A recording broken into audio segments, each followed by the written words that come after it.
নমস্কার। কেমন আছেন মেমোরি মানুষরা?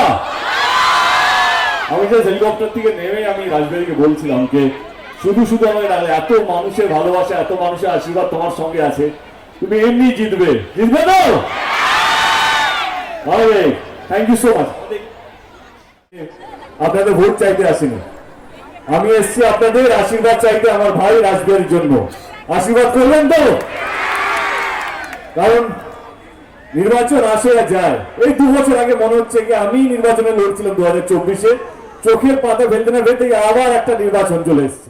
বললাম যে 2026-এ মানুষকে বোকা বানানো সহজ নয়, এই জন্য আপনাদের উপর পুরো বিশ্বাস, এবং বাংলার মানুষকে বোকা বানানো সহজ নয়। নির্বাচন কি নিয়ে হওয়া উচিত?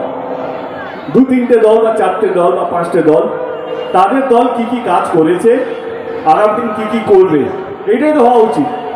কিন্তু না, আজকে যেটা সবচেয়ে বেশি প্রাধান্য পাচ্ছে, যেটা সবচেয়ে বেশি ইম্পর্টেন্ট, কি আপনি হিন্দু না আপনি মুসলমান, এইটা নিয়ে রাজনীতি হচ্ছে। আপনারা কোন ধর্মের, সেটা নিয়ে রাজনীতি হচ্ছে। কেউ বলবে না যে আমি কি করতে চলেছি। মাঝে মাঝে গুলিয়ে ফেলবেন আপনারা, কে ভোটটা হচ্ছে কেন, ভোট জেতার পর কতগুলো মন্দির হবে না কতগুলো মসজিদ হবে, এইটা নিয়ে নির্বাচন না। নির্বাচন হচ্ছে কি ভোট জেতার পর কতগুলো স্কুল হবে, কতগুলো হসপিটাল হবে, কতগুলো রাস্তা হবে, কতগুলো মানুষকে ভালো রাখা যাবে, বাংলাকে আগলে রাখবে, এইটা নির্বাচন। ভুলিয়ে যাবেন আপনারা। যেই সরকার হিন্দু মুসলিম না করে মানুষকে বাঁচিয়ে রাখে, যেই সরকার আপনাদের ভালো থাকার জন্য দিন রাত এক করে রাখে, তারই তো জেতা উচিত। উচিত কি না? হ্যাঁ, কারেক্ট। ভোটের সময় অনেক কিছু ভাবতাবাজি দেয়, বলে প্রত্যেক মাসে আপনাদের অ্যাকাউন্টে 15,000 টাকা করে ঢুকবে, তাই তো? 2 কোটি চাকরি দেওয়া হবে, প্রচুর প্রতিশ্রুতি দেয়, জেতার পর একটাও জিনিস হয় না। কিন্তু আমাদের দল, আমি নিজে গর্ব করে বলতে পারি, ঘাটালে আমি নিজের চোখে দেখেছি কিছুদিনের মধ্যে, কিছু বছর আগে যেটা অসম্ভব ছিল ঘাটালের জন্য, ঘাটাল মাস্টার প্ল্যান, মমতা ব্যানার্জির হাত ধরে সেই অসম্ভবটা সম্ভব হতে চলেছে।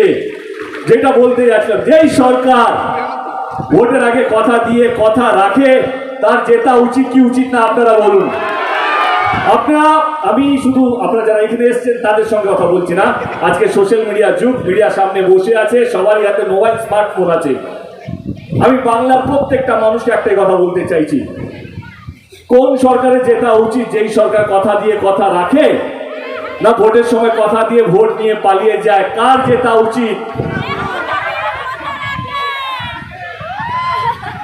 শুধু বাংলা নয়, ভারতবর্ষের ভবিষ্যৎ আমাদের সবার হাতে আছে। আমাদেরকে ভাবতে হবে, এই নির্বাচনটা কোনো রাম মন্দিরের জন্য নয়, এই নির্বাচনটা কোনো মসজিদের জন্য নয়, এই নির্বাচনটা মানুষকে ভালো রাখার জন্য, মানুষকে আগলে রাখার জন্য, মানুষকে বাঁচিয়ে রাখার জন্য। যে যেই ধর্মেরই হোক না কেন, সে হিন্দু হতে পারে, মুসলমান হতে পারে, শিখ হতে পারে, যে কোনো ধর্মের হতে পারে।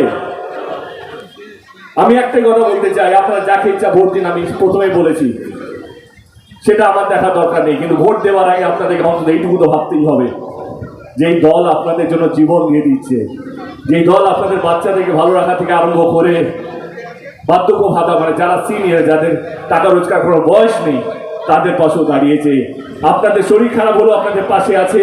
আপনারা বাচ্চাদের যেন স্কুলে সুস্থভাবে পৌঁছতে পারে, তাদের পাশেও আছে। যেই যুবকরা বেকার, চাকরির জন্য চেষ্টা করছে, তাদের পাশেও সরকার আছে। তার কি জেতা উচিত না?